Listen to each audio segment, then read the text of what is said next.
Lunch ready பண்ண போகிறேங்க. சாதம் அரிசி கழுவி வச்சாச்சு. சாதம் கொதிச்சிக்கிட்டு இருக்கு. நண்டு குழம்பு வச்சுட்டு ரசம் வைக்க போகிறேங்க. நண்டு குழம்பு சாப்பிட்டா சளி சரியாயிடும். எங்கள் வீட்டுக்காருக்கு சளி அதிகமாக இருக்குது, இருமிக்கிட்டே இருக்காங்க. அதனால் நண்டு குழம்பு வச்சு கொடுக்க போகிறேன். அதுக்கு முன்னாடி உங்ககிட்ட ஒரு சின்ன தகவல் சொல்லிக்கலான்னு நினைக்கிறேன். நானும் என் ஃப்ரெண்டும் ஒரு பீச்சுக்கு போயிருந்தேங்க. அப்போ ஒருத்தர் வயசானவர், எங்களுக்கு ரொம்ப தெரிஞ்சவங்க, ரொம்ப கிட்ட நெருக்கமானவங்க.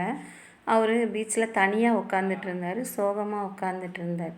என்ன ஏதுன்னு கேட்கலாம் சொல்லிட்டு கிட்ட போய் கேட்டு, என்ன சார் எப்படி இருக்கீங்க என்ன அப்படின்னு விசாரிச்சுட்டு, என்ன நீங்கள் மட்டும் தனியாக வந்திருக்கீங்க அப்படின்னு கேட்டேன். அப்போ நான் தனியாக தாம்மா இருக்கேன், என்ன பண்ணுறது அப்படின்னு சோகமாக சொன்னார்.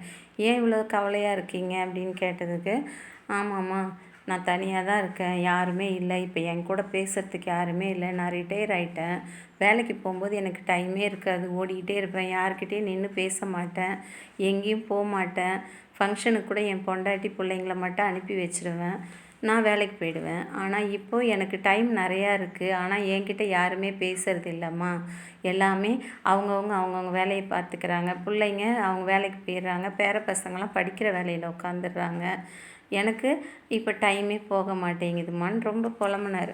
சரி நீங்களாவது பேச வேண்டியதுன்னா, அவங்க பேசலைன்னா என்னாங்க அப்படின்னா, நானும் ஃபோன் போட்டு பேசுகிறேன், என் ஃப்ரெண்ட்ஸுக்கு என் ரிலேட்டிவ்ஸ்க்கெலாம் பேசுகிறேன். ஆனால் ஃபோனை எடுத்துகிட்டு நல்லா இருக்கேன் வச்சிடுறேன் அப்படின்ட்டு உடனே வச்சிடுறாங்கப்பா.